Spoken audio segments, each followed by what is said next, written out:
Assalamualaikum warahmatullahi wabarakatuh. Alhamdulillahirabbil wassalatu wassalamu ala asrofil anbiya'i wal mursalin wa ala alihi washabbihi rasulillah zamil amma ba'du. Pertama-tama marilah kita panjatkan puji syukur atas kehadirat Allah yang memberikan kita kesempatan pada hari ini. Salawat dan salam tak lupa dan tak bosannya kita kirimkan ke ruh junjungan Nabi besar Muhammad sallallahu alaihi wasallam dengan hantaran kata Allahumma sholli ala sayyidina Muhammad wa ala ali sayyidina Muhammad. Yang terhormat Ibu dosen pengampu mata kuliah perencanaan program PLS dan yang saya sayangi teman-teman sekalian. Baiklah, perkenalkan saya Wida Febriani NIM 22005042 sebagai moderator dan Aulia Elvira NIM 22005051 sebagai pemateri pertama. Selanjutnya Sarah Devina NIM 22005035 sebagai pemateri kedua. Selanjutnya Windy Juwitasari NIM 22005043 sebagai pemateri ketiga. Untuk mempersingkat waktu, kepada pemateri pertama Aulia Elvira dipersilahkan. Baiklah, saya Aulia Elvira dengan NIM 22005051 akan menjelaskan mengenai pengertian program perencanaan PLS bertipe penerangan atau informasional, di mana program informasional ini merupakan program penyampaian dan pertukaran informasi antara pendidik dan peserta didik. Dan program PLS bertipe penerangan informasional ini merupakan suatu program yang bertujuan untuk menyampaikan atau menyebarluaskan informasi baru agar guna mengembangkan wawasan pengetahuan atau kesadaran peserta didik tersebut, di mana program ini fokus pada asesmen kebutuhan dan analisis situasi serta penyampaian informasi oleh pendidik kepada peserta didik. Tujuannya adalah tersampaikannya suatu informasi tertentu, informasi baru yang sangat esensial atau dibutuhkan oleh peserta didik tersebut.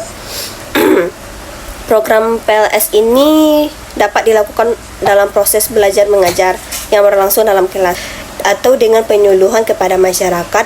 Program informasional ini memberikan segala informasi yang dibutuhkan oleh calon pendidik baik dalam hal akademik maupun non-akademik.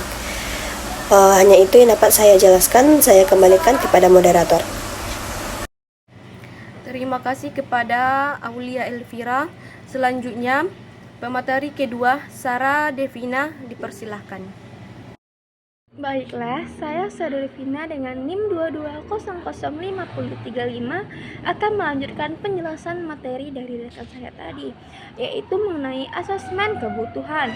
Asesmen kebutuhan pada program PLS informasional adalah proses untuk mengidentifikasi kebutuhan belajar peserta didik atau masyarakat. Tujuannya adalah untuk memastikan bahwa program yang telah disusun sesuai dengan kebutuhan dan dapat bermanfaat bagi peserta didik maupun masyarakat. Asesmen kebutuhan pada program PLS informasional dapat dilakukan dengan berbagai teknik, diantaranya yang pertama itu wawancara, yang kedua itu kuesioner, yang ketiga observasi, dan keempat yaitu analisis dokumen. Dalam pemilihan teknik asesmen kebutuhan disesuaikan dengan tujuan dan sasaran program. Misalnya, jika program ditunjukkan untuk peserta didik, maka teknik wawancara dapat dilakukan dengan guru, orang tua, maupun peserta didik itu sendiri. Dan jika tujuan program ditunjukkan kepada masyarakat umum, dapat dilakukan dengan kuesioner maupun observasi. Beberapa langkah yang dapat dilakukan dalam asesmen kebutuhan pada program PLS informasional. Yang pertama yaitu perumusan tujuan. Merupakan langkah pertama yang dapat dalam merumuskan tujuan asesmen kebutuhan. Tujuan ini harus jelas dan spesifik agar tercapai. Contohnya, mengidentifikasi peserta didik dalam bidang literasi digital. Yang kedua yaitu perumusan pertanyaan. Pertanyaan-pertanyaan ini harus sesuai dan dapat memberikan informasi yang dibutuhkan untuk mengidentifikasi kebutuhan peserta didik atau masyarakat. Yang ketiga yaitu pemilihan teknik asesmen. Memilih teknik asesmen yang sesuai dengan tujuan dan sasaran program. Yang keempat yaitu pengumpulan data. dengan menggunakan teknik asesmen yang telah dipilih. Yang kelima yaitu analisis data. Menganalisis data yang telah dikumpulkan untuk menentuasi kebutuhan belajar peserta didik atau masyarakat. Yang terakhir atau yang keenam yaitu pembuatan rekomendasi, yaitu membuat rekomendasi program berdasarkan hasil analisis data. Mungkin sekian dari penjelasan materi yang dapat saya jelaskan. Saya kembalikan ke moderator dan terima kasih. Terima kasih kepada Sarah Devina. Selanjutnya pemateri ketiga kepada Windy Juwitasari, dipersilahkan. Baik, saya Windy Juwitasari dengan NIM 22005043 akan melanjutkan penjelasan dari rekan saya tadi, yaitu analisis situasi. Analisis situasi pada program PLS informasional adalah proses untuk memahami, memastikan bahwa program dapat dilaksanakan secara efektif dan efisien. Analisis situasi pada program PLS informasional dapat dilakukan dengan mempertimbangkan beberapa faktor, antara lain yang pertama, karakteristik peserta didik atau masyarakat. Peserta didik dan masyarakat menjadi sasaran program memiliki karakteristik yang berbeda, baik dari segi usia, latar belakang pendidikan maupun minat belajar. Oleh karena itu, perlu dilakukan analisis untuk untuk memahami karakteristik peserta didik atau masyarakat, agar program dapat dilaksanakan sesuai dengan kebutuhan mereka. Yang kedua, ketersediaan sumber daya. Sumber daya yang dibutuhkan untuk melaksanakan PLS informasional antara lain tenaga pendidik, sarana dan prasarana, serta anggaran.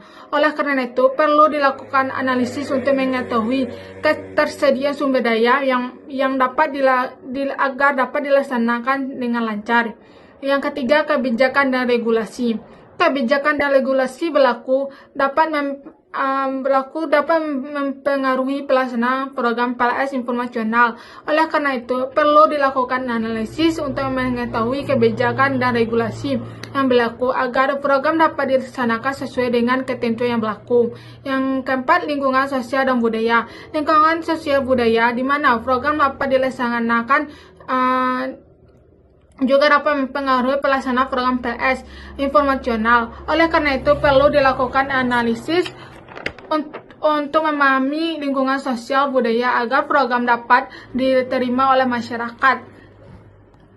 Berikut beberapa langkah yang dilakukan dalam menganalisis situasi pada program PLS informasional. Yang pertama, memahami terhadap tujuan. Tujuan program ini harus jelas dan spesifik agar dapat dicapai. Yang kedua, identifikasi faktor yang mempengaruhi pelaksanaan anggaran. Adalah faktor yang berupa karakteristik peserta didik atau masyarakat, ketersediaan sumber daya, kebijakan, regulasi, serta lingkungan sosial dan budaya.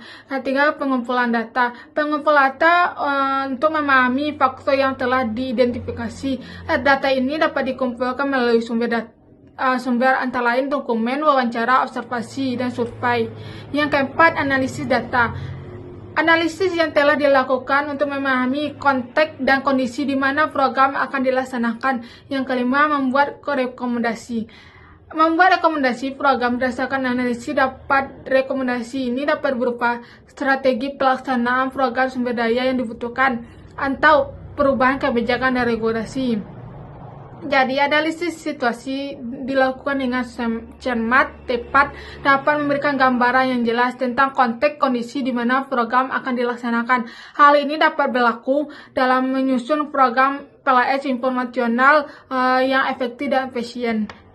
Sekian, saya kembali ke moderator. Berdasarkan informasi yang kami sampaikan, dapat disimpulkan bahwa program PLS bertipe informasi adalah program yang bertujuan untuk menyampaikan atau menyebarkan informasi baru guna mengembangkan wawasan, pengetahuan, atau kesadaran peserta didik. Sekian presentasi dari kami. Assalamualaikum warahmatullahi wabarakatuh.